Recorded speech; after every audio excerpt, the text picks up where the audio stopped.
Welcome to The Making of a Nation, American History in VOA Special English. I'm Steve Ember. This week in our series, we look at the history of early American Indians.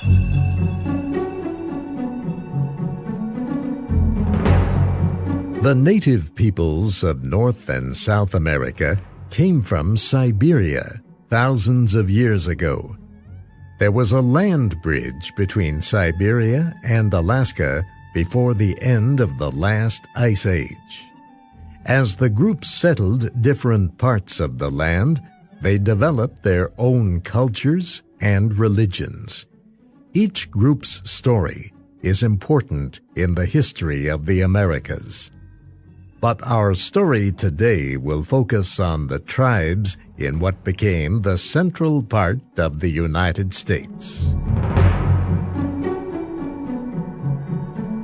In 1804, Meriwether Lewis and William Clark led a group of explorers to the Pacific Ocean. They met the tribes of the Great Plains. The explorers were perhaps the first white people these Native Americans had ever seen. When the group of explorers neared the eastern side of the Rocky Mountains, they encountered the Shoshone tribe. Meriwether Lewis was the first to see them. Imagine for a moment that we are with Meriwether Lewis near the Rocky Mountains. Across a small hill, a group of 60 Shoshone men are riding toward us. The first thing we see is that these men are ready for war. Each is armed with a bow and arrow. Some carry long poles with a sharp knife at the end. They are riding very fast. Some of the horses look like they do not have riders. But as they get closer, we see that the riders are hanging off the sides of the horses or under the neck. They are using the horses' bodies for protection. The horses are painted with many different designs in blue, black, red, and other colors. Later, we learn that each design has a special meaning for the man who owns the horse. Each one tells a story. For example, the rider of one of the horses is a leader in battle. Another has killed an enemy. As they come nearer, the Shoshone group sees that we are not ready for war. They slow their horses, but are still very careful.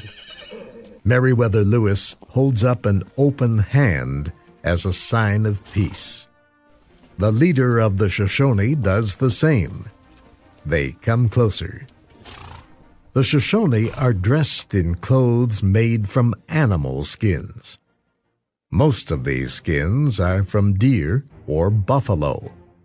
The skins also have designs and tell stories like the designs on the horses. One design shows that someone has fought in a battle. Another shows that the person has been in many raids to capture horses. Still another shows that someone saved the life of a friend. Meriwether Lewis smiles at these men. He and the Shoshone chief cannot speak each other's language. The explorer again makes a sign of peace, and the sign is again returned. One young Shoshone comes near. He gets off his horse. He is tall and looks strong. His hair is long and black. He wears one long bird feather in the back of his hair. His arms have been painted with long lines. We learn that each line represents a battle. There are many lines on his arms. Fortunately, we are able to continue our travels without a need for him to add another line.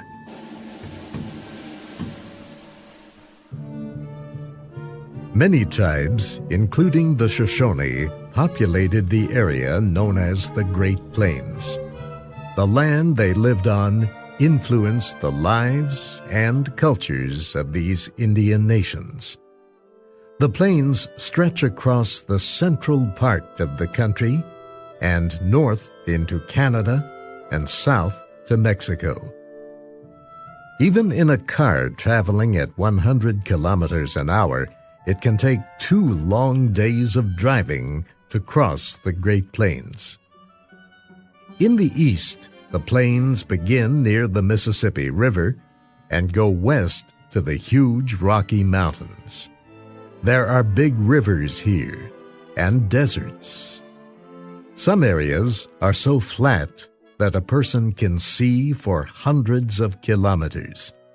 Huge areas of this land were once covered by thick grasses.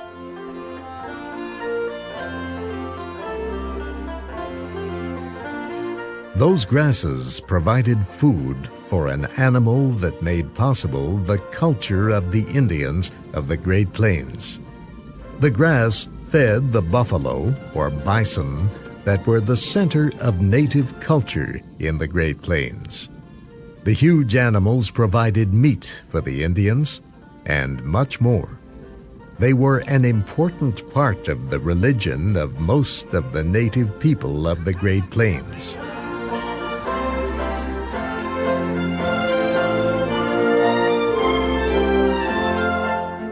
The Lakota tribe, sometimes called the Sioux, believed that everything necessary for life could be found in the buffalo.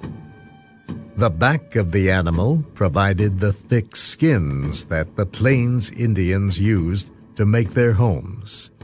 Other parts of the buffalo hide were made into clothing and warm blankets. The bones were made into tools. No part of the animal was wasted.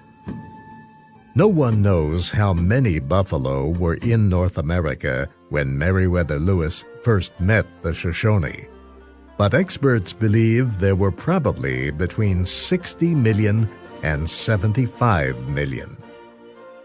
Another animal also played an important part in the Indian cultures of the Great Plains. When Native Americans first saw these animals, they called them big dogs or mystery dogs. They had no word for this kind of animal in their languages. We know it as the horse. The horse had long been extinct in North America. You have to understand that there were horse species here, millions of years ago, but they die out 10,000 years ago, and so no one had seen a horse. Until the arrival of Christopher Columbus and other Spanish explorers. Emil Hermeni Horses, curator at the Smithsonian National Museum of the American Indian in Washington, describes the, at first, frightening sight to the Native Americans. So what comes back with the Spaniards, with Christopher Columbus on his second voyage, are horses as we know them today, the large animals. And so you can understand that people who had never seen these before, then to see a rider on top of it, dressed in armor, it must have looked like this tank coming at you that you did not know what it was. So of course it struck fear. The Spaniards, the conquistadors, capitalized on that, realizing that it was causing fear and confusion, that they actually put bells on here, so even adding that extra level of noise to frighten the natives who never encountered the horse. Before the introduction of horses to North America, Indians mostly traveled by foot.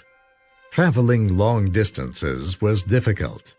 So was hunting buffalo. The horse greatly changed life for the tribes of the Great Plains. It gave them a new way to travel and to carry food and equipment. It made it easier and safer for them to follow and hunt. the buffalo. Originally, you may have killed 1 or 2 buffalo, where if you're on horseback, you'd be able to kill more buffalo. The Smithsonian's Emil Hermeni Horses, who is a member of the Oglala Lakota. And with killing more buffalo, you had more meat, you had more resources to make clothing from the hides, and also to make teepees. So things became more and bigger. So you might see a bigger teepee because you had more hides, you were able to kill more buffalo and process it, and so more abundance. The horse made it possible to attack an enemy far away and return safely. The measure of a tribe's wealth became the number of horses it owned. Spanish settlers rode horses to the small town of Santa Fe in what is now the southwestern state of New Mexico. They arrived there in about 1609. How Native Americans got their first horses is not known. Perhaps they traded for them, perhaps they captured them. Soon, many tribes were doing both. By the 1750s, all the tribes of the Great Plains had horses. They had become experts at raising, training, and riding them, and they became experts at horse medicine.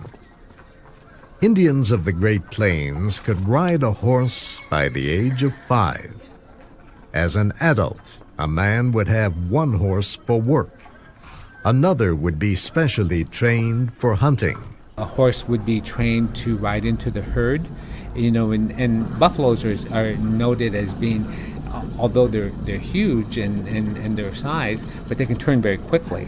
So a horse had to be ready and then be able to anticipate that. So you did have hunting horses that were trained to ride into a herd of buffalo. And a third would be trained for war. An Indian warrior's success depended on how closely he and his horse worked together. You wanted to train this horse. I mean, you were one in battle with the horse. When you went into battle, you were a brother, an ally, a comrade. So the horse was trained to fight in close skirmishes.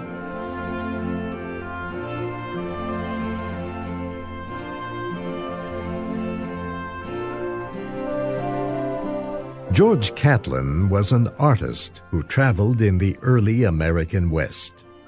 He painted many pictures of the Indians and their horses. Catlin said the Plains Indian was the greatest rider the world had ever known.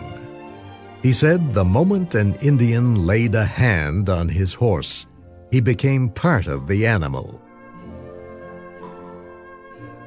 Both the buffalo and the horse were extremely important to the Plains Indians. Because the horse made hunting easier, more time could be spent on other activities, including art.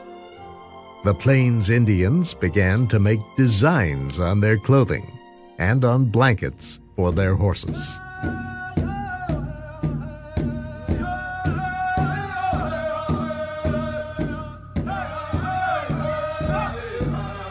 The arrival of white settlers on the Great Plains marked the beginning of the end for the horse and buffalo culture of the Indians. Settlers did not want buffalo destroying their crops. Great numbers of buffalo were killed. By 1885, the Indians of the Great Plains were mostly restricted to areas called reservations. America's westward expansion led to violent clashes between white settlers and Native Americans. That will be our story next week.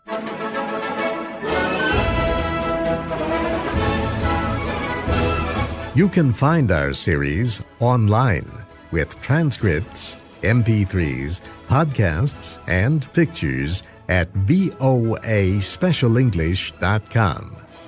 You can also follow us on Facebook and Twitter at VOA Learning English. I'm Steve Ember, inviting you to join us again next week for The Making of a Nation. American History in VOA Special English.